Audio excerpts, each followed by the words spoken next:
секогаш гледаме дека во исламот се прави баланс помеѓу духовното и материјалното, како што е во довата атина фид дуња хасанетен во фил ахирети хасанетен. Дај ни добро и на овој свет, дај ни добро и на идниот свет. Аллах џелешану на едни им дава, можеби како искушение, за да види како тие што ќе направат, како ќе направат. И овде сега доаѓаме до самиот збор зекат, што значи овој збор во арапскиот јазик. Луѓето се делат на богати и сиромашни. Значи, или си богат, или си сиромашен. Нема... Или даваш зекат, или даваш зекат, или примаш зекат. Значи, имаме една граница, една линија, каде што или си под таа граница, или си над таа граница. Ако си малку над таа граница, тогаш си обврзан да даваш. Секоја стока со која што тргуваме, без оглед дали е тоа некаков текстил, дали е тоа криптовалутите, дали е тоа, не знам, колите, работиме со колите, со становите, со не знам, било што, значи сите овие работи со кои што тргуваме. За колите, например, колата ако е дадена да се работи како такси, од приходот сето тоа се акумулира на едно место и се дава после зекат во доверност. Значи, ако даваме нешто под кирија, тогаш парите од таа кирија, дали е станот или е колата или е некоја машина или нешто друго, но ако истите ги продаваме, тогаш тие се сметаат како пари. Се работи за мал процент. 1,40 дел. Да. Значи 2,5%. Така. И дека воопшто не е разумно ниту пак логично еден човек да го ризикува, да го стави во ризик својот имот за еден толку мал процент. Сега, ако зборуваме за пресек, у смисол дека човекот мора да извади се што има, што поседува. Значи се што поседува. Но, од друга страна, мора и да извади се што должи. Да. Затоа што нели преска рековме, да. Тоа што е долг не е твое. Но секогаш треба да гледаме кај е попаметно да дадеме. Зашто треба и да дадеме, тоа тие пари да бидат корисни. Како муслиманите треба да ги искористат овие благословени ноќи за да излезат од овој месец како победници. Божиот пратеник рекол дека Аллах ги прима довите на неговите робови се додека не се молат за грев или за прекинување на роднинските врски. Па многу важно дека луѓето може да кажат дека има потреба да добијам во казино. Да. Тоа се работи кои се забранети. Бисмиллахир-рахманир-рахим, во името на Аллах, семилосниот, премилостивиот. Се наоѓаме на почетокот на нова епизода на подкастот Диван.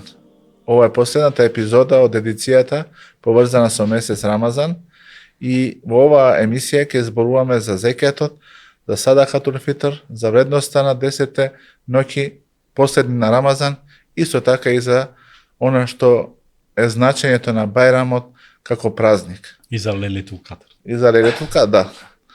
Во склоп на тие 10 благословени ноќи и ноќите на Кадр.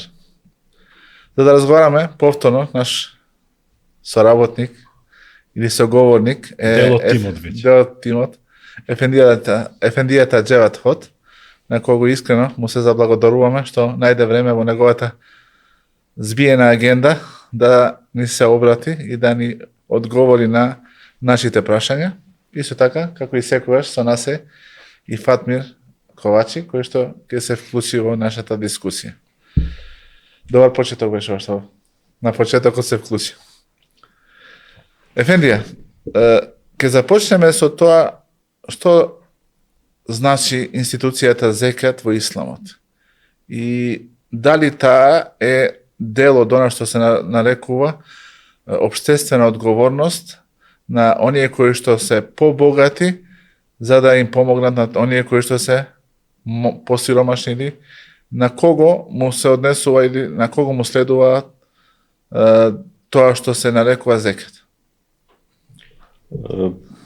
Пред се би сакал да почнеме со темата зекат во Рамазан, бидејќи се наоѓаме уште во деновите на Рамазан и бидејќи зекатот на некој начин е сосема друг ибадет или дело кое што може да се врши во било кој ден од годината, но кај нас ми ја спомнавме, мислам, во една од емисиите порано, дека кај нас воглавно луѓето традиционално го даваат за време на Рамазан. Па и сега повеќето од нив ги го даваат во овие последните 10 дена од месецот Рамазан, заради очекувајќи дека во тој ден, ако е Лейлетул Кадр, кој што има, за кој што ќе зборуваме за таа ноќ, ако таа ноќ е баш тогаш кога тој ќе го даде зекјатот, тогаш веројатно и наградата ќе му биде поголема затоа што го направил тоа богоугодно дело тогаш. Така да од таа гледна точка зекјатот треба да напоменеме дека е еден ибадет кој што не е поврзан со Рамазан, но може да се поврзе и сега кај нас или во нашиве услови. Не се работи за традиција која што е спротивна на исламските учења. И тоа да се направи така да ете затоа и го како тема ја земаме зекјатот, но има и друга точка која што е поврзана зекјатот со Рамазана, тоа е садакатул фитр, кој што исто така го викаат зекјатул фитр. Значи зекјат фитр, посебен вид на зекјат кој што се дава само во Рамазан и кој што се дава една мала количина, како што е напоменато во традиционалните извори, тоа е како откуп за човековиот пост кој што тој го постел овие месец дена или чистење на неговиот пост. Затоа што секој човек нешто кажал, нешто зборел, некого можеби навредил или пренесувал туги зборови или слични работи направил, сега за вакви грешки кои што ги направил за време на постот, ова е еден вид на пост, па дури некои исламски учењаци, зналци велат како што во намаз има сехви сеџда, така во постот има зекјатул фитр или садакатул фитр. А знаеме дека сехви сеџда е нешто ваџиб, нешто што е обврзувачко, нешто ако не го направиме, тогаш е прашање дали намазот ќе ни биде валиден. Така да и овој контекст садакатул фитр или тој зекјат, посебен зекјат кој што се дава за време на Рамазан е исто така од поголема категорија, значи не е баш доброволен, па кој сака сега ќе даде, кој не сака нема да даде, туку повеќе според овие мислења е дека е тој обврзувачки, дека треба да се даде како што... Дури во хадисери, ферада, значи ги обврза. Да, самиот збор ферада, кој што, заради кој што и овие сите месхеби или правци на правните исламски школи кажа дека треба да се направи, дека не треба, туку мора да се даде и од друга гледна точка, затоа што ако имаме сиромаси, тие да бидат снабдени, да имаат снабдување за Бајрам, да имаат снабдување за тие последните денови на месецот Рамазан, иако садакатул фитр може да се даде и од самиот почеток на Рамазан, но повеќето преферираат тоа да го направат некаде при крајот во овие последните 10 дена или 10 ноќи на месецот Рамазан. Сега да се вратиме на зекјатот, значи зекјатот, самиот збор, да не навлегуваме сега во тие детали дека зекјатот е еден од тие 5 исламски шарти, дека тоа е веќе малку подолга приказна, или повеќе да зборуваме за тоа, би сакал да се концентрираме на тоа што е поврзано овде сега со самиот месец Рамазан. Значи, зекјатот е како столб во исламот, е нешто што е спомнато многу често во Куранот и најмногу се поврзува со намазот, што зборува за неговата вредност и што зборува за тоа колку е тој поврзан со духовното и материјалното, затоа што секогаш гледаме дека во исламот се прави баланс помеѓу духовното и материјалното, како што е водовата атина фид дуња хасанетен во фил ахирети хасанетен. Дај ни добро и на овој свет, дај ни добро и на идниот свет. Или како што секоја работа која што ја работиме, дали е тоа намазот, ја има таа духовна димензија, но ја има и физичката. И гледаме сега често пати во тие некои медицински истражувања дека намазот си има и физички бенефити и добри страни, како што исто тоа го има и постот за кој што зборувавме. Така да и од оваа гледна точка и зекјатот ја има таа духовна димензија, но ја има и таа овосветска димензија која што сега се огледа во тоа. Ние својот имот кој што го имаме, пред се зекјатот ни кажува дека тој не е наш. Тоа е првата работа, затоа што човекот во главном смета дека ова е мое, ова сум јас го заработив, ова никој не може да ми го земе. Тоа се така размислува човечкиот ум, така размислува, да, некој кој што е лаком, некој кој што е можеби и себичен и многу други овие особини кои и тоа, сега не би сакал да набројувам кои се особини може да се поврзат со ова, но исламот овде сака малку да ни даде една култура, да не научи дека многу работи ние ние сме причина, но не сме главни актери во некои работи. И дека некои работи гледаме дека Аллах Джелешану на неки им дава, на некои не им дава, дека некогаш не е битно колку си ти паметен или ова или она, туку едноставно ако Аллах Джелешану го дозволил тоа, некој ќе се стекне со името, а некој друг па нема да се стекне со името. Може и попаметен, поинтелигентен. Така е. Тоа значи некогаш не е секогаш услов. И сега тука гледаме дека Аллах Джелешану на едни им дава, можеби како искушение, за да види како тие што ќе направат, како ќе направат. И овде сега доаѓаме до самиот збор зекјат, што значи овој збор во арапскиот јазик. Сега имаме тој курански ајет кад ефлеха мен зекјаха, се спасил тој што ја очистил својата душа, ја исчистил својата душа. Зборот зекјаха овде во овој курански ајет е збор кој што е истиот како и зекјат. Значи самиот збор зекјат значи чистење. Ние всушност со овој збор добиваме на значење дека зекјатот е чистење на имотот. Тоа е практично како да имаме некоја облека, па сакаме да ја очистиме и тоа што ќе излезе од таа облека, тоа не е наше. Тоа е нешто што треба да се ослободиме од тоа. Тоа е нешто што ни пречи. Не сакаме да го видиме на нашата облека. Тоа е собственост на тие категории. Тоа е собственост, на тие категории кои што Аллах Джелешану ги спомна во Куранот и кажа дека инема садакату лил фукараи месакини, потоа натаму Аллах Джелешану ги набројува кои се сите тие категории кои што треба да ја добијат, да го добијат тој дел од имотот кој што не е наш, кој што треба да го очистиме, за да ова останатото што ќе остане ќе биде чисто.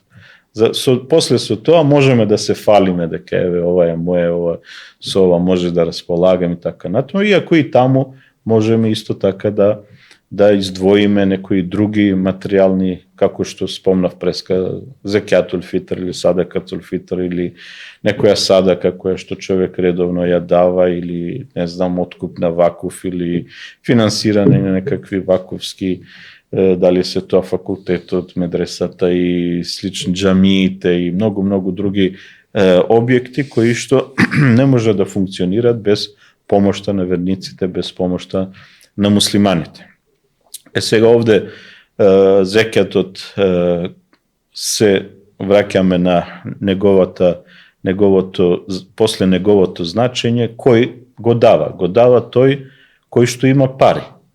Особено во ханефискиот месеб, Ебу Ханифе вели дека луѓето се делат на богати и сиромашни. Значи или си богат, или си сиромашен. Нема Или даваш зекат, или даваш зекат, или примаш зекат. Значи имаме една граница, една линија каде што или си под таа граница или си над таа граница. Ако си малку над таа граница, тогаш си Треба да даваш зекат. Ако си малку под таа граница, тогаш си влегуваш во категорија на приматели. Да.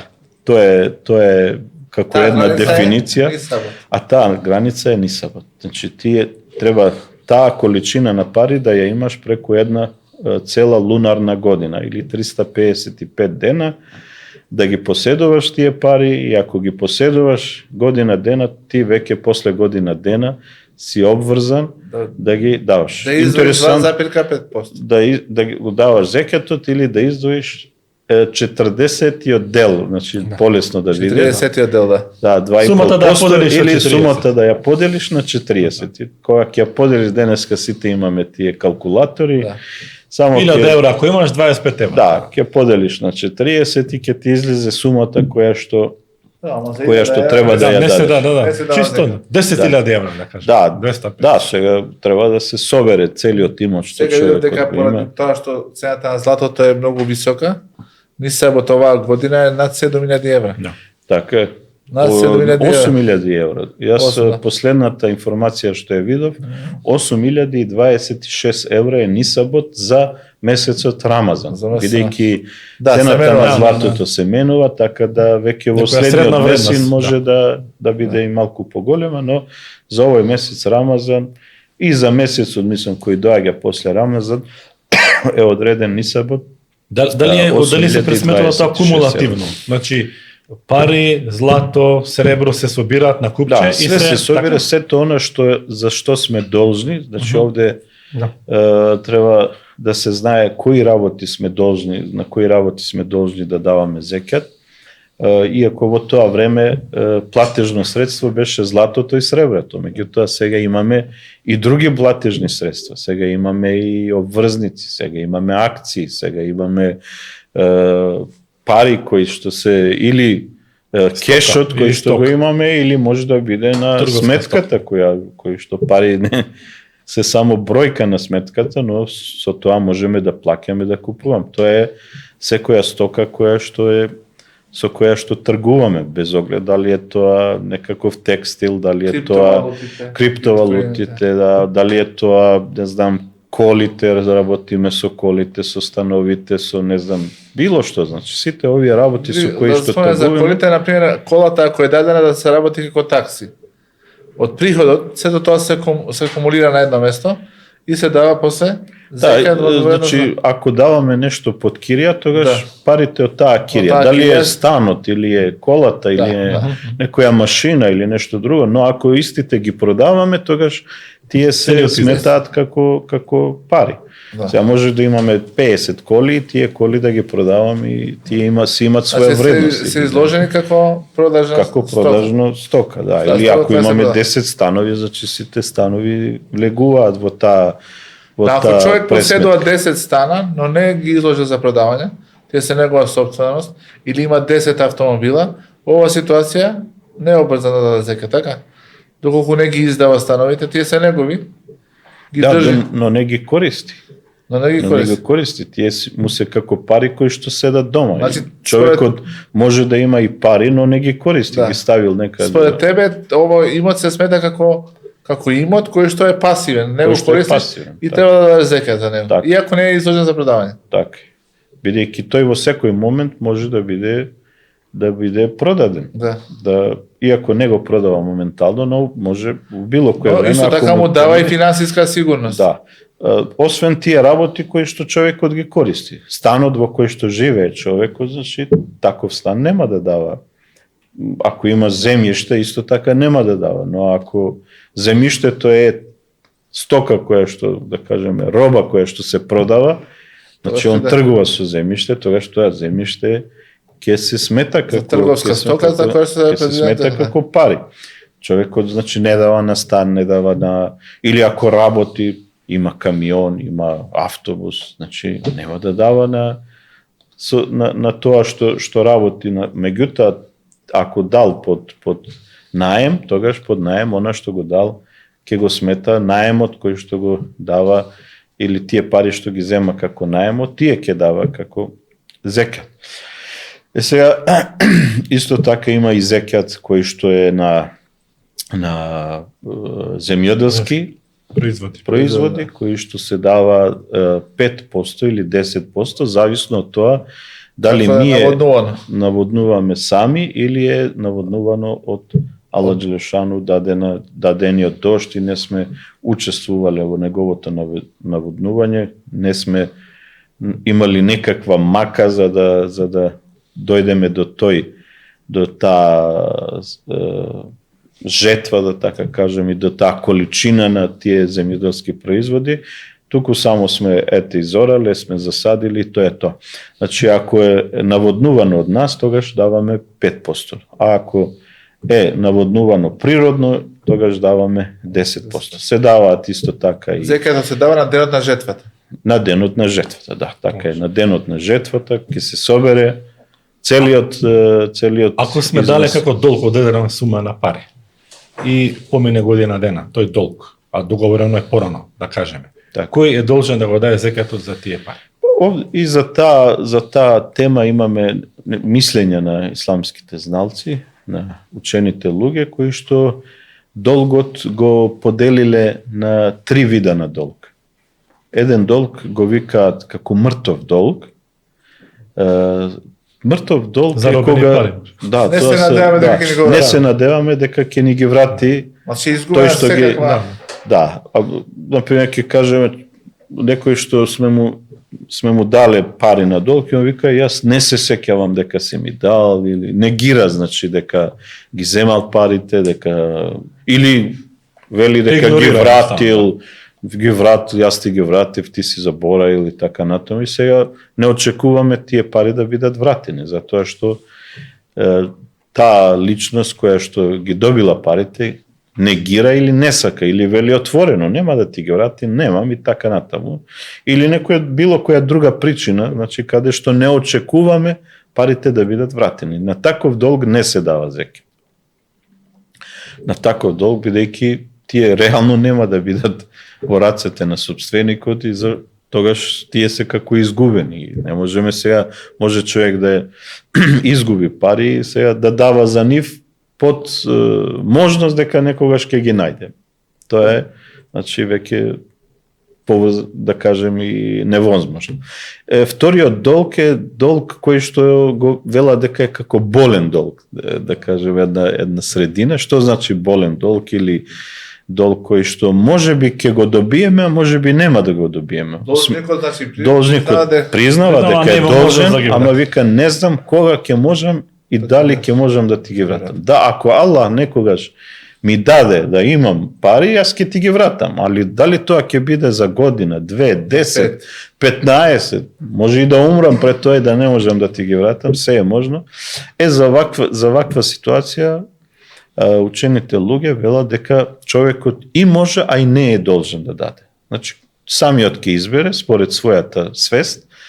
Ако му е тешко на душата, што не дал, ќе даде. А ако му е тешко, тој каже, окей, јас ќе чекам и тој ден кога човекот ќе ми ги врати парите, ќе дадам наназад за толку години колку што поминало. Ако ми ги даде после 5 години, ја после 5 години ќе дадам за тие пари за сите тие 5 години. Ако ми ги врати. Зашто имам можност и да не ги врати, значи не се знае. Тоа е вториот вид на долг и мислење, и првиот е долгот каде што се знае дека човекот вели да, должен сум ти и ќе ти ги вратам на тој ден како што е договорено. Значи, тоа е веќе здравиот долг, да кажем, или чистиот долг, каде што се знае точно ситуацијата, дека тие пари ќе бидат добиени на таа дата, по тие услови како што се дадени, така натаму.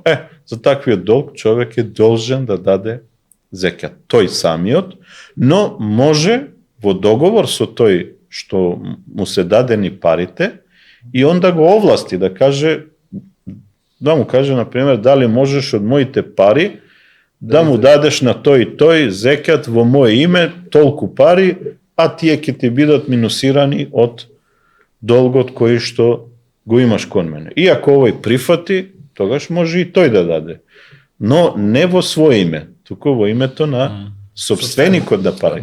Затоа што собственикот е тој што дава зекјат, а не тој што ги земал парите. Должникот не е собственик на парите. Не е собственик на Тој парите. е привремено се под негова, да кажеме, юрисдикција. Тоа е Некоја логика по 40 години на нула ќе се стигне, така? Не, нема да се стигне на Знам, нула. Никогаш не може нема да да стигне на нула. Тоа може би ќе треба 100 години, да. 200, може би. Ама пак да дојде до На минимум некоја мала количина, но не и Имам средното мислење, го спомнавте мислењето, нели 5 години ако се задржи долгот, да спомнав само вака чисто, како на пример дека само за последната година да се плаќа. За таа година која такво мислење, сега дали се однесува за овој мртов долг, зали Ја не сум сретнал такво. не, значи може би во литературата има такво. Обврска е во секоја година да се даде.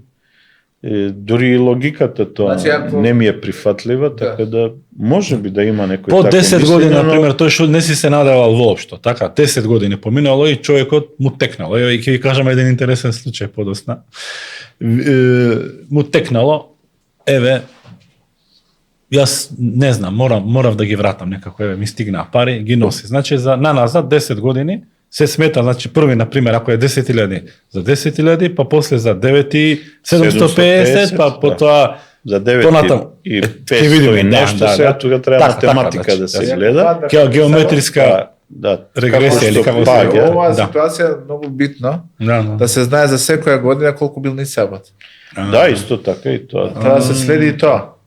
Многу добра поента, да. Сега кај нас е, на пример, 8.000 нешто, рече. 8.026 евра. Ако ти должат 5.000 евра, тогаш не влегуваат во ова. Ама чекај, ти ако си имал свој... И другите работи дали си ги имал, да. Ти може да си имал дома 10.000 евра и тие 5.000 плюс што ти се знае. Или пак си имал 5, со тие 5 си стигнал нисап, а ти не си давал зекјат. Значи, и таа математика треба да се земе предвид. Има тука многу можности, сите математики треба да бидат. Значи човекот мора секоја година да запише некаде или да запомни каква му била состојбата во таа година и колку практично бил должен таа година да даде. Подобро да се запише, бидејќи тој што најдобро е да се тој што помни е во опасност. Опасност, да. А сега многу лесно се запишуваат таквите работи и така да тоа е лесно. Тоа е, значи, да се вратиме уште на кои работи се дава зекјатот. Зекјатот се дава и на руди, зекјатот се дава и на животни, ако имаме добиток, како што се овци, крави, се овде немаме камили. Зекјатот се дава дури и на, ако најдеме некаде некакво богатство, тоа се, значи, работи кои што генерално се спомнати како тие вообичаен имот кој што човекот го има и на кој што дава зекат. За стоката се спомнати одредени броеви, тоа не сакам да го зборувам бидејќи се малку за стоката или за добитокот? За добитокот, се особено добитокот, да, добра. Забелешка, подоа кажам добитокот. Добиток, да, зашто сега да кажам живата стока или живиот добиток. Да, живиот добиток. Но сакам тука да потенцираме, почитувана Ефендија, дека се работи за мал процент. 1,40 дел. Да. Значи 2,5%. Така. И дека воопшто не е разумно, ниту пак логично еден човек да го ризикува, да го стави во ризик својот имот за еден толку мал процент. Ние денеска живееме во општество каде што државата ни наметнува долгови, даноци кои што се 18%, 5%, 10%. Сите тоа, тие се многу повеќе отколку што Исламот го бара од нас и го бара од тие кои што преминуваат таа граница на сиромаштие и богатство што ја спомнавме. Значи сиромашните не даваат, сиромашните дури земаат, тие мора да земат, тие морат од тие пари да добијат. Тука е многу е битен овој момент, бидејќи луѓето понекогаш се многу вични се дека да даваат, да плаќаат даноци, додека кога ќе им се спомне зекјатот некако како да се блокираат и им изгледа дека тоа е многу повеќе. Ако ти веќе си дал 20 и нешто посто, Од заработката 18 и да. не знам ДДВ да, до 2,5% да го додадеш на тоа, не е тоа голема катастрофа, нема да се намали имотот, туку напротив ќе ти се зголеми. Така. Едно значењето на зборот зекат, освен чистење и Пролиферација. пролиферација. Да, numov. Но да, му, во арапски ово език. зијаде. Значи зголемување и пролиферација. Па да, тоа според мене исто како кога имате една билка, ако не ја очистите околу неа, Да. таа не може да расте. Значи, за да расте, треба да очистите околу неа тие работи што и пречат, Да. што и пречат за да расте. Паралелно. Така и зекјатот се тие мали билки околу таа големата, околу твојот имот, кои што треба да ги тргнеш за да твојот имот биде како таа билка која што расте. Дали е тоа некој цвет, дали е тоа некој што имаме дома, нели? Или нешто што е надвор од дома, не е битно, тоа е суштината и тоа се изборовите на пејгамберот кој што вели нема да се минусира или нема да имотот од давање Да се на намали. садака или во овој случај од зекат. Напротив, дури и луѓето сами, нивните лични искуства се дека кога даваат зекат, дека многу повеќе берикет гледаат и наоѓаат во тој имот. И многу често кај нас има такви случаи кога нешто ќе финансиски ќе пропадне или ќе му се случи некоја финансиска, он не дал зекат. Или самиот човек вели, не сум дал зекат, затоа ова ми се случило. И тоа Зекатот е една видна гаранција. Осигурување. од такви случаи, како што нели и самиот Аллахов протеник наредил да даваме садака, бидејќи таа не чува од некакви можни, не лоши ситуации, нели искушенија, кога имаме особено сообраќајни несреќи, често пати велиме го спасила садаката. Значи дал некаде милостина и тоа го спасило од поголемо зло кое што можело да го снајде. И тоа е нешто што е спомнато и во хадисите на Аллаховиот пратеник. За најмаруф тепки месарија со. Правите на добри дела и помеѓу нив садаката те чува од лош завршеток. Пресметката баш денеска читав една убава се пренесуваше од еден асхаб кој што добил информација дека другиот асхаб умрел. Како умрел? Па вика куќата паднала врз него и го убила. И он рекол нема шанси вика така да умре тој асхаб. Невозможно. И сега тие, па еве, куќата паднала и отишле таму и сега почнале да вадат тулите и материјалот, кога таму на едно место сочуван купче излегува човекот и овој сега вика, како си знаел дека не умрел, дека го преживеал ова? Па вика, знам дека тој е многу добар со своите роднини, дека тој ги одржува тие роднинските врски. И вика, Аллах Джелешануху не дозволува таквиот човек да умре на таков начин, кој што такво добро дело прави. Затоа велиме дека имаме вакви многу пренесени ситуации каде што луѓето во наше време, значи не во блиското минато, за една случка кога еден добродетел паѓа во бунар или во некоја пештера се губи, не знае како да излезе и го прогласуваат за мртов. И неговите синови го делат неговото наследство, но после известно време еден од синовите го гледа во сон неговиот татко и му вели дојди спасиме.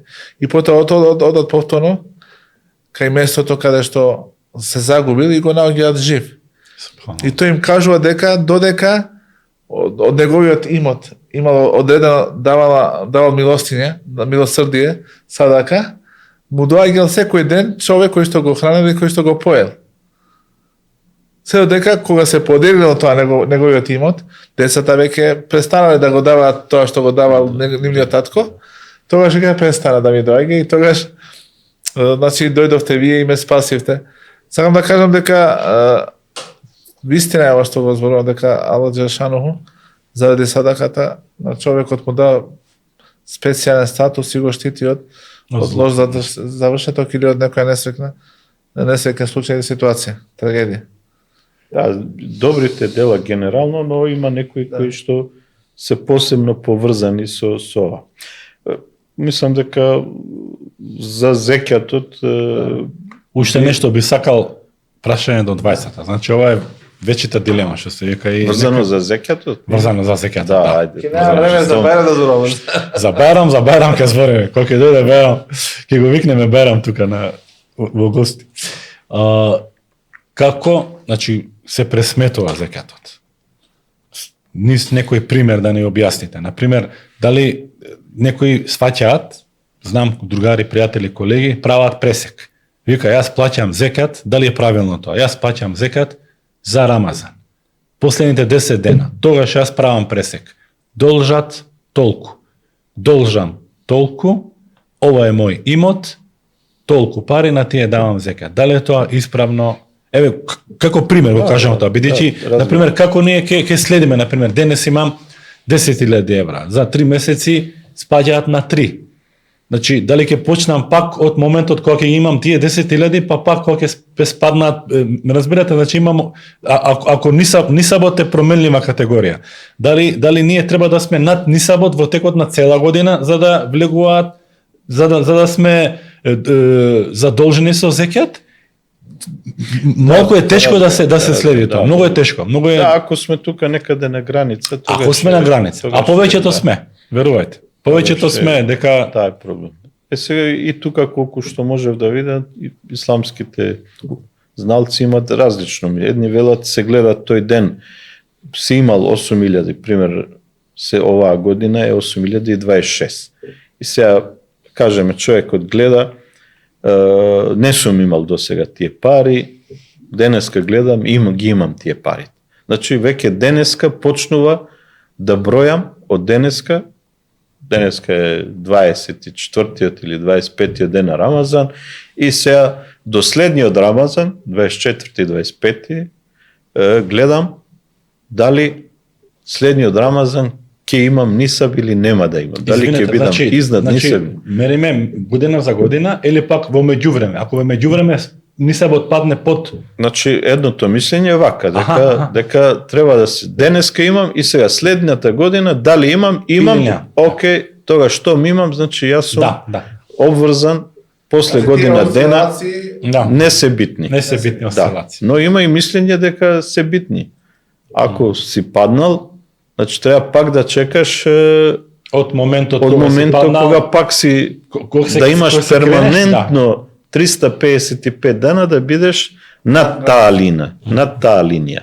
Значи тука имаме две мислења, каде што според едно мислење не е битно дали си паднал, тоа може да осцилира, и друго мислење каде што мора да бидеш над таа линија цело време, сите тие 355 дена.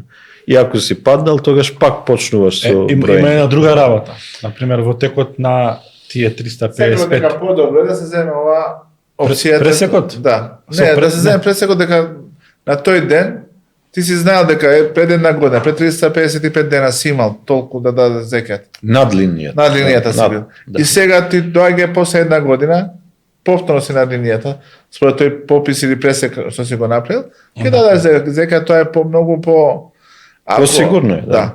Ако сакаме да гледаме тогаш, не мораме да го земеме како основа нисабот за злато, ќе го земеме за основа нисабот за сребро, кој што е многу понизок. Таа тема не е спомнавме, као што имаме исто и тема дали се дава, например, на златото кој што се носи жените. Тука имаме, значи, многу теми кои што сепак сметам дека може би е тема да се зборува засебно. Ние сега сакавме само од... Засебно емисија да се направи прашање одговори, овде само за Рамазан, бидејќи е поврзано со Рамазан, па затоа се фативме со ова зекјатот и сакав малку и да го поврзем со садакатул фитр, кој што е на еден друг начин, и затоа ја почнавме темата на зекјатот, но тоа сепак велам би требало да го оставиме, затоа што имаме и мислења меѓу исламските учените луѓе, меѓу мезхебите, правните школи, различни. Па тука имаме, значи, детали кои што можат многу за нив да се кажува а особено имаме модерни проблеми кои што порано ги немавме тие проблеми, како што сега спомнавме среброто. Нели, имаме сега тие мерките 87,34, мислам дека златото отприлика нисабот, додека кај среброто е тоа 660 и нешто грама, каде што каде што вредноста 600 и нешто грама, сега дали е 2000 евра. Значи, според тоа, оној што има 600 и нешто грама, над 600 и нешто грама, 660, тој е веќе должен да дава зекјат според, ако го земеме среброто како мерило. Но ако го земеме златото, тогаш е поголема е. Многу е голема разлика помеѓу златото и помеѓу евра се. Да, 6000 евра се. И затоа таа гледна точка, ова што сакав да го кажам, а го каже и ефендијата Амел, е дека сепак не треба да ги гледаме тие осцилации, затоа што може би никогаш не можеш да паднеш под нисабот за среброто. Мислам, ако си од тие поимот... Да, веќе среброто, навистина тогаш, ако паднеш испод тие... А кај нас, основата на нашата валута е среброто. Да. Значи, во Македонија и многу држави... Во Македонија? Да, основа е среброто. И не знам дали е злато, мислам дека е среброто. Например, во Саудитска Арабија ријалот се темели во среброто, мислам. Или во злато. Овој детал не сум го знал, навистина, еве. Дека среброто според себе. Во некои држави, да не збориме без да знаеме точно, во некои држави како основа за валутата се зема златото, во некои се зема среброто. И тука е разликата помеѓу динарот, кој што е од злато, и дирхемот, кој што е од сребро. Кој што е од сребро. Ке направиме емисија за себе, окей. Меѓутоа, тие што последните 10 дена или 30 дена од Рамазан го прават како пресек. Дали прават грешка, ме интересира, дека знам многу луѓе дека го прават тоа. Да, сега, ако зборуваме за пресек, у смисол дека човекот мора да извади се што има, што поседува. Значи се што поседува. Но, од друга страна, мора и да извади се што должи. Да. Затоа што нели преска рековме, да. Тоа што е долг не е твое. Да. Ти не си собственик на тие пари. Значи, ако јас должам 50.000 евра, а имам 40.000 евра, јас веќе сум минус 10.000 евра. Не сум должен да дава. Тие пари не се мои. Тие пари треба да се вратат на вистинскиот собственик. Тој треба да му ја мисли за зекјата, така? Тој треба да му ја мисли за зекјата. Да, но тој може да ти каже Авко, дај за тие 40.000, 5.000 ќе дадеш на тој човек или таму и таму или во исламска заедница. И ќе ми должиш толку. И ќе ми должиш 35, зашто и ти сега ако ги имаш тие 40 негови пари ќе дадеш. И во негово име. Во негово име, да, ти немаш никаков севап, само како некаков посредник, но тие се негов зекјат. Тоа е работа на договор. Тоа е работа на договор, да. Но ти можеш да кажеш, извини, ја тие 40.000 сум купил машина за прајање на заб и немам. Не можам да дадам, не можам да извадам парче од машина и да дадам зекјат, нели? Така, и тогаш, ако немаш, тогаш тој мора да се снајде на друг начин да ги даде, а ти понатаму му должиш 40.000. Пак зборувам, нели... На кого му должам? Да.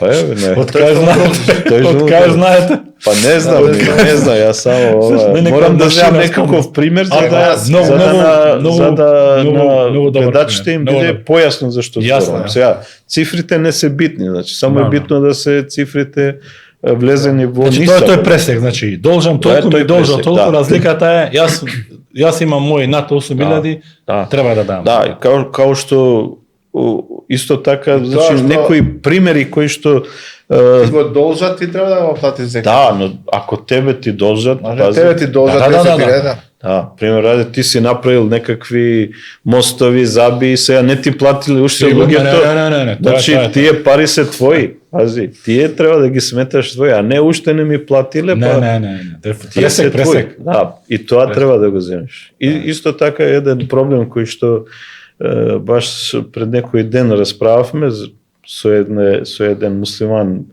верник разговаравме, и он ми вели, вика, сум дал на зекјат кога пресметал и злато кое што неговата жена го носи или го има. Па рекол, чекај, дали е тоа твој имот или на жената? И се он се збуни. Дали тоа злато, значи можеш, ако е твое, можеш да и го земеш во секое време. Ако си го дал, тоа не е твое, тоа не се твое, тоа е нејзино. Она ако има, значи 87 запирка, значи скоро 90 грама злато, таа е должна да дае за тоа злато зекјат. Ти не си должен да даеш. Значи посебни математики. Да, посебна математика, зашто луѓето бидејќи живеат во заедница и сега ги пресметува својот имот на жената, имотот на можеби синот, керката, не. Секој е должен за свој имот да дае зекјат. Ако е твојот имот толкав, на жената е толкав, на синот е толкав, на керката е толкав, секој посебен за нисаб. себе, посебен нисаб, да. Керката има 5000, синот има 5000, жената има 5000, ти имаш 10.000. Само ти ќе дадеш. Тие не се должни да дават. Ако имат свој имот, тоа е нивни пари. А ако се сите пари кај тебе и твои се, тогаш ти даваш на сите 25, колку спомнав сега, 5 и 10, да, 25. Но ако секој од нив има своји пари, овој 5, а ти 10, само ти ќе даваш. Значи не ги пресметуваш во таа цифра, во тој нисаб, парите, туги пари, тие не се твој проблем. Тие остануваат на тој собственик, тој да размислува за нив, кога тој ќе има нисаб, тој ќе даде, а ти даваш на тоа што е само твое. Затоа велам, тука има многу детали, комбинации за кои што може да се зборува. Исто така има многу современи прашања. Современи, секако, да. Затоа јас ги повикувам нашите гледачи, тие што не следат, доколку имаат прашања околу темата на зекјатот, да ни ги испратат на емаилот на Белик и ќе се обидеме да одговориме на нив во најбрз можен рок. Да се вратиме на Садакатул Фитр. Да, Садакатул Фитр, да, тука би сакал само да ја завршиме зборувањето или темата околу зекјатот, е нешто што се дава за време на Рамазан, кое што може да се даде од почеток на Рамазан, кое што Аллаховиот пратеник го одредил според една мерка која што се вика сај. И во тоа време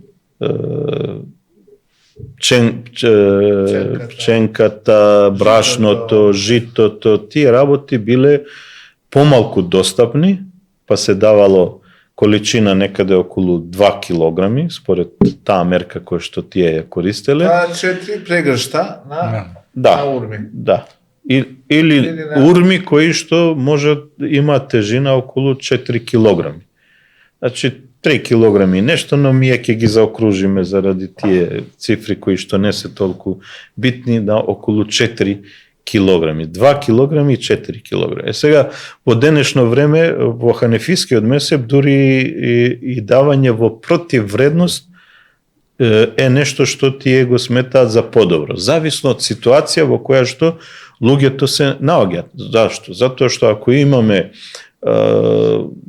луѓето имаат потреба, имаат веќе, да кажам, урми или брашно дома, а ти му носиш уште брашно, кое што он нема да го искористи, дури може и да го фрли или да му се расипе и така натаму.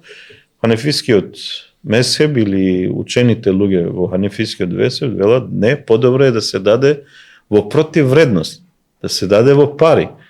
Зашто тие пари после човекот може да купи нешто што му фали. Му фали можеби месо, му фали зејтин, му фали ова, му фали она, и со тие пари ќе си купи нешто за да сготви ручек. А ако 50 луѓе му дадат брашно, а он нема зејтин, нема други работи, сол нема, што ќе сготви он со тоа брашно? Само постои опасноста тој со тие пари да оди да плати некоја сметка, да оди цигари да купи, Да, И таа- да, секако. Поради тоа луѓето гледаат и избегнуваат во пари да дадат и Јасно гледаат ми е, во јасно ми е, натура. значи секој ќе постапи според Јасно. според. Затоа велам во Кај нас ова се установена една пракса, прават пакети. пакети И има во и така. разновидни да, производи Има и во исламска заедница се даваат па за потреби на медреса, на факултетот и така натаму. Значи има човекот мора да ја анализира ситуацијата помеѓу луѓето, да ја анализира ситуацијата во фамилија во која што дава. Порано луѓето точно се знаеше кој е сиромав, кој не е. Да. Секој имаше информации бидејќи беа блиски луѓето помеѓу себе. Денеска ми имаме луѓе кои што бараат, а не се од тие кои што треба да им се даде. Имаше едно видео, една питачка бара на улица, зборува на телефонот iPhone 15. Јас тоа го доживеав додека работев во Нови Пазар на факултетот. Значи доаѓам пред џамија, одев една џамија во Нови Пазар и питачот кој што е пред џамија го имаше најновиот iPhone. Јас имав како професор лош телефон, он го имаше најновиот iPhone или пак после тоа, исто така после џума намаз, значи собираше пари и го видов со своји очи, тие папирните ги зеде, а тие металните само ги фрли вака по улица, сите ги фрли. Значи сега таков однос кон имотот, значи оно и малку пари се вреднуваат. Да се фрлат и така натаму вакви луѓе кои што прават бизнис со барање на пари. Да, човекот и често пати кога ме прашуваат дали да им даваме на ваквите, да, твојата садака иншаллах ќе биде примена кај Аллах џелешан, но секогаш треба да гледаме кај е попаметно да дадеме. Зашто треба и да дадеме, тие пари да бидат корисни. Да отидат, значи, за гладниот, да отидат за некој кој што е во потреба. Да. Вака, ќе дадеме само, ама тие пари може да отидат, као што видовме во некои случаеви од одредени питачи кои што парите ги користат за коцкање. И такви имаме докази и најдовме за алкохол. После децата ги навикнуваат на лепа кој што го вдишуваат. Сето тоа луѓето го гледаат. Сето тоа луѓето го гледаат и вакви работи. Сега веќе и законски колку што знаме е забрането да се дава на семафори, има и казна дури ако дадеме. Секоја држава треба да преземе да го спречи ова. Ова е навистина да се направат центри каде што луѓето може да добијат помош и храна. Значи има луѓе во нашата држава има центри кои што се за згрижување на такви луѓе. Ако немаат во времето на зимата, ако немаат кров над нивната глава, ако немаат храна, има јавни кујни, има хуманитарни кујни кои што помагаат. А овие луѓе навистина се дел од еден, да кажеме, Балкан бизнис на злоупотреба на чувствата на луѓето и на нивната хуманост за некои многу ниски страсти со кои што тие ги задоволуваат со тие пари. Така да од таа гледна точка, значи ние муслиманите мораме помеѓу себе повеќе да се знаеме и да помогнеме таму каде што треба. И затоа што и Аллаховиот пратеник овој садакатул фитр го наредил за да сиромашните не шетаат по куки да барат тој ден кога е бајрам, кога сите треба да сме дома да ги посетуваме родителите, роднините и така натаму, да бидеме убаво облечени, да тој ден да имаме едно убаво јадење, значи тој ден барем во тие денови да ги поштедиме од тоа да бараат од другото. И тоа е суштината покрај нели она првото што го спомнав, чистење на постот, тоа е значи има тие две димензии и тоа е нешто што го даваме на овој или оној начин, дали со пари, дали со давање во овие продукти кои што ги спомнав, но интересантно е кај нас секогаш ги бираме тие поевтините продукти, никогаш не, еве сега имаме урми кои што ако 4 килограми гледаме тие што се кралските урми, 600 денари е кило па и повеќе, 4 тоа е 2400 би бил еден витр, нели? Според тоа. Но често пати мене ми имат поставено прашање сега, брашното е, не знам, има за 25 денари килограм, значи 50 денари 2 килограма. Зошто не даваме витр 50 денари? Толку е 2 килограми брашното. Па да, реков, во хадисот се е спомнато брашното, но е спомнато исто гравот, сувото грозје, има да, има и други работи кои што се спомнати, а помеѓу нив е и урмата, па и урмата, ако видиме, килограм на урма нема под 300 денари или минимално па нагоре. Но сега овде некој, овде исламската верска заедница која што одредила според сите тие цени кои што се наоѓаат на пазарот, дека имаме сега и категории, таа најсиромашна, малку средна, да кажем, и богатата, каде што се движи садакатул фитр, во оваа година е 300 до 600 денари, значи и помеѓу тоа. Садакатул фитр се дава пред да се клања Бајрам намаз. Тоа е многу важно, тоа е најважно да се напомене, бидејќи ако се од друга страна и да не даде човекот, повторно му остава да, повторно има долг. Му се смета како нормална садака, како нормална. Да, му се смета, значи долгот ќе го одолжи, но тој сева по тој што можел да го добие пред Бајрам, нема да го добие, значи тоа е проблемот, а долгот и натаму го има и после клањањето, немој да мислат луѓето не сум дал до Бајрам, сега веќе немам долг да дадам витр. Не, имаш долг и после Бајрам, и после 1, 2, 3, 5 години да поминат, долгот што не си го дал витрот, садакатул фитр го имаш и понатаму. Но ако си имал можност и цело време има можност и не го даваш. Значи, дури и овде имаме мислење на исламските зналци дали кој дава витр, зашто имат исламските зналци кои што велат, како што Ебу Ханифе, нели, богати сиромашни, овие богати даваат, сиромашните земат. Додека повеќето велат, не, и сиромашните ќе даваат овде. Зошто? Па и тие треба да видат како е да се даде.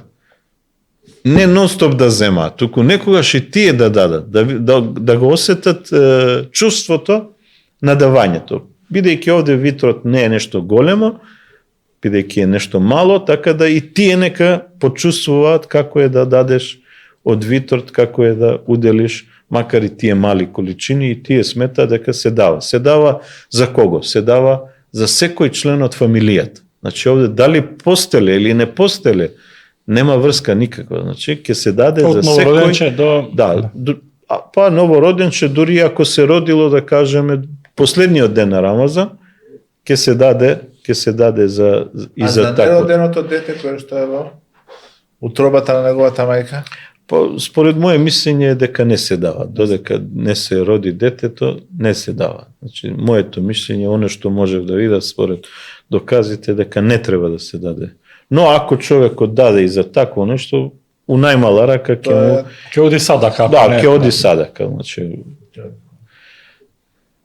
Хоџа, се наоѓаме во финалето на месец Рамазан, задните или последните 10 ноќи. Која е вредноста на овој период од месецот Рамазан и како муслиманите треба да ги искористат овие благословени ноќи за да излезат од овој месец како победници, како спасени од Аллаховата казна и како тие на кои Аллах им ги примил делата. Вредноста се огледа во хадисите на Аллаховиот пратеник, преку неговите хадиси всушност ги земаме сите прописи, правила и според тоа како што тој постапувал, тој е примерот кој што ние го следиме, така да и во оваа гледна точка се пренесува дека Аллаховиот пратеник посебно му се предал на ибадетот, на богоугодните дела во овие последни 10 дена или зависи ако има 9 дена Рамазан, 29 дена, тогаш се последните 9 дена. И особено во овие 10 дена, значи он, како што спомнавме во една емисија, каишот малку го врзувал, го стегнал појако малку за да повеќе чини ибадет, а тој ибадет особено го правил во непарните ноки во последните 10 ноки на месецот Рамазан. И кажал во еден хадис, тахарру, што значи барајте ја ноќта Лейлетул Кадр во непарните ноки на последните 10 ноки на месецот Рамазан. И должноста на секој муслиман во овие непарни ноки, в 21-та, 23-та, 25-та, 7-та и 9-та ноќ на месецот Рамазан, тој да ги бара како со ибадет, со правење на добри дела, со учење на Куран, со клањање на намази. Ние имаме во овие 10 ноки или 9 оваа година, имаме ноќен намаз кој што се клања во 12 часот, или познат како салатот техеџуд, па имаме теравија претходно, па имаме, значи, можност да со разни добри дела тоа да го постигнеме и да ја зголемиме можноста во таа ноќта на Лейлетул Кадр да чиниме ибадети за кои што ќе бидеме. Да, таа е спомната во цела една сура, се вика Суретул Кадр, каде што Аллах џелешану вели инна ензелнаху фи лейлетил кадр. Прво во ајетите ни кажува дека Аллах џелешану го објавил Куранот. Зошто е таа вредна? Затоа што во таа ноќ Аллах џелешану започнал објавата. Муфесири или толкувачи на Куранот велат дека во таа ноќ Аллах џелешану го спустил Куранот на Леухул Махфуз, или на таа плоча која што е сочувана плоча, од каде што после Џибрил алейхиселам еден по еден ајет му ги носел и доставувал на Мухамед алейхиселам. Сега, дали е таа ноќ првиот ајет објавен или е ова мислењето, повеќето муфесири велат дека тоа е ноќта всушност кога Аллах џелешану го спуштил Куранот на Леухил Махфуз. Во секој случај тоа го зборува всушност овој ајет и тоа е вистинската вредност на таа ноќ, каде што е понатаму вели ома адраке ма Лейлетул Кадр, што знаеш ти за Лейлетул Кадр? Лейлетул Кадр хајрун мин алфи шахр. Лейлетул Кадр или ноќта на Кадр е подобра од 1000 месеци. Значи подобра од 1000 месеци, што значи дека не е точно 1000 месеци, туку повеќе од 1000 месеци. Зошто е таа повредна? Сега овде конкретно за причината на објавување на овој ајет или оваа сура се пренесува во тефсирите или книги кои што ги толкуваат Куранот и куранските ајати, дека Аллаховиот пратеник зборувал за некои луѓе од Бену Исраил или човек кој што се борел повеќе од 1000 месеци на Аллаховиот пат.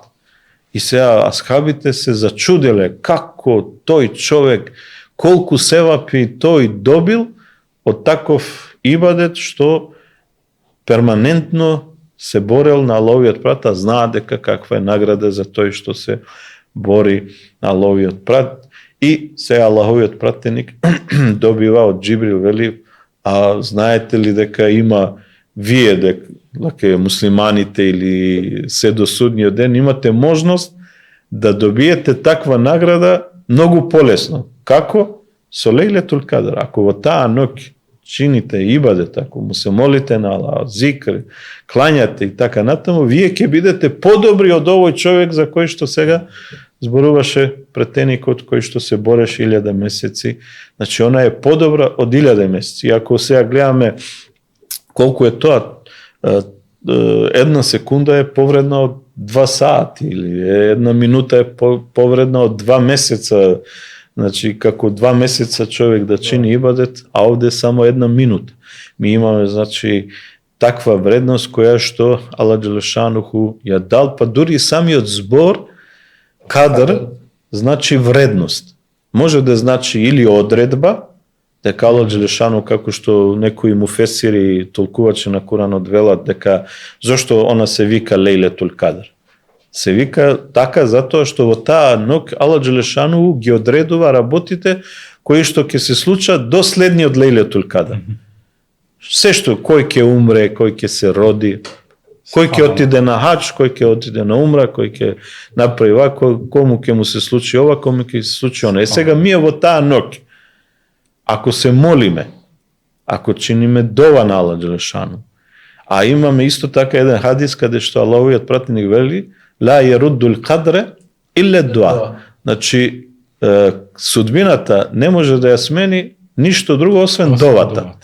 Сега тука е прашање, дали ние со нашите дови кои што ги учиме во Лейлетул Кадр, кога Аллах Джелешану ги пишува работите кои што ќе се случат до следниот Лейлетул Кадр, дали можеби нашата дова ќе биде дел од тие промени кои што Аллах Джелешану ќе ги направи. Секако дека Аллаховото знаење е сеопфатно и дека он знае однапред, не е дека да не мисли некој дека сега било пишано вака, ама Аллах сега зашто не знаел дека ќе учиме ние дова, па кога слушнал дека учиме го променил тоа. Не, Аллах Джелешану и тоа го знаел. Значи, оно го опфаќа тоа, но во таа судбина, именување на таа судбина влегува и тоа. Значи, вака го толкуваат овој хадис исламските учените луѓе, исламските зналци, но нели ние сепак тоа треба да го направиме. За да се случи, ние мора нешто да направиме. Не можеме со седење и со молчење и со ова нешто да промениме. Било што да се промени, мора да се направи некој чекор, да се мрдне дали со јазикот, дали со раката, дали со нозете. Тоа е нешто што се бара од нас и нешто за што не знаеме дали ќе бидеме причина, но ние сме тука создадени да му се молиме на Аллах Джелешану, да се трудиме. И таа дова дали ќе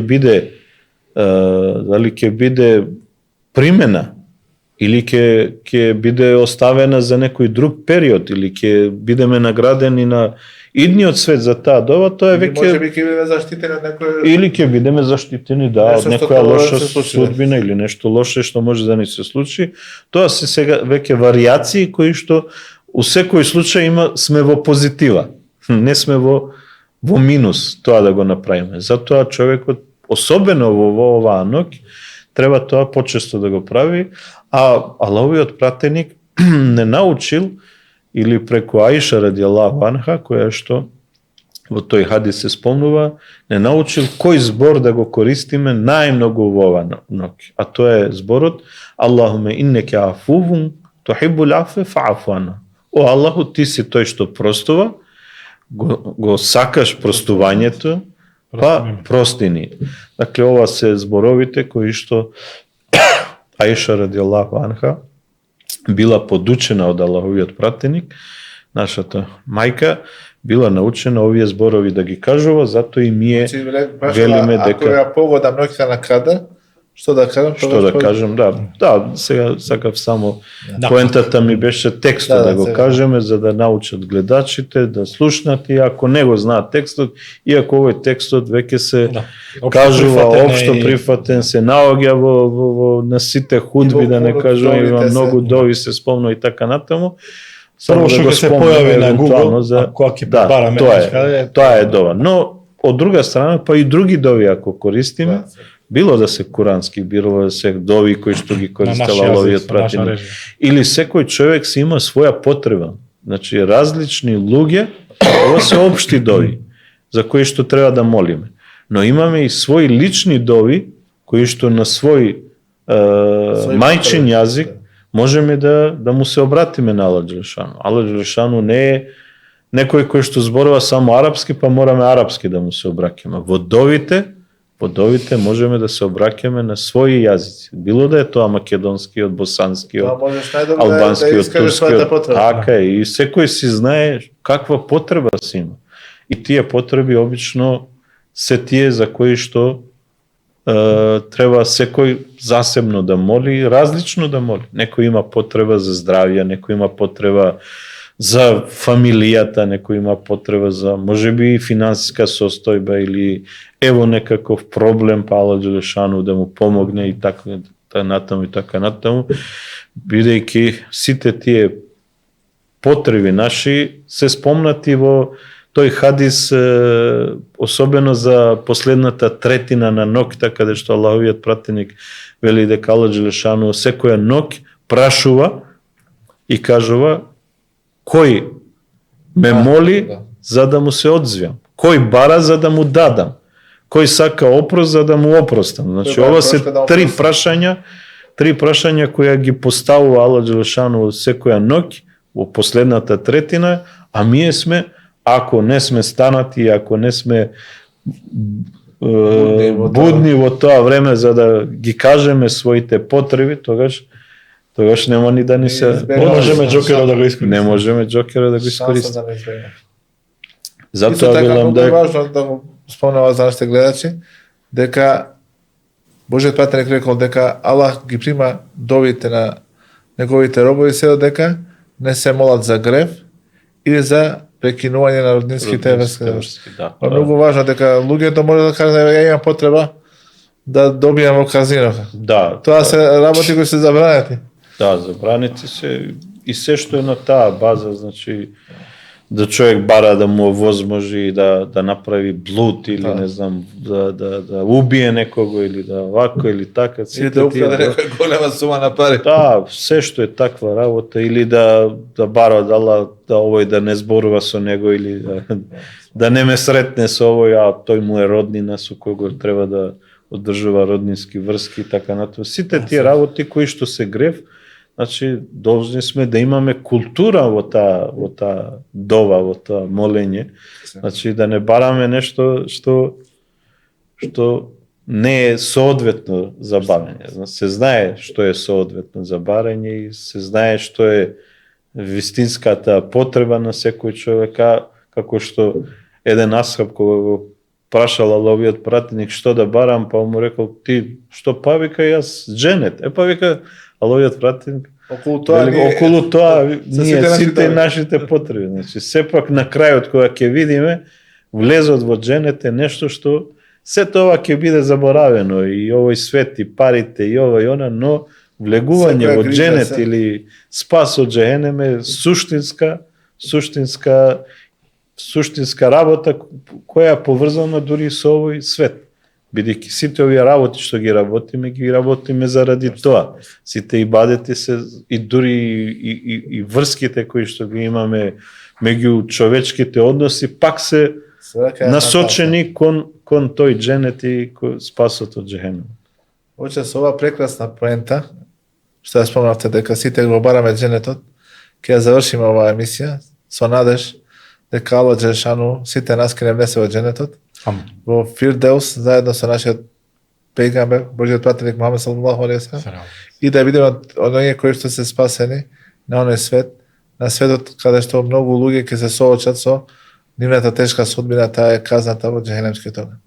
Амин. Аллах нека те награди што беше со нас. Останува тоа што го рековме за Бајрам, ќе зборуваме после Бајрам.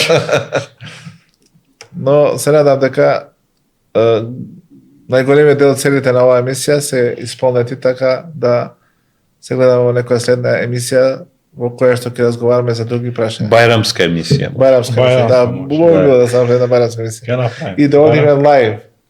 Да одиме, може. Во живо. Лайв или лайв? Ова беше диван за оваа недела. Да поздраваме, селам алейкум ва рахметуллахи ва баракатуh. Алейкум селам.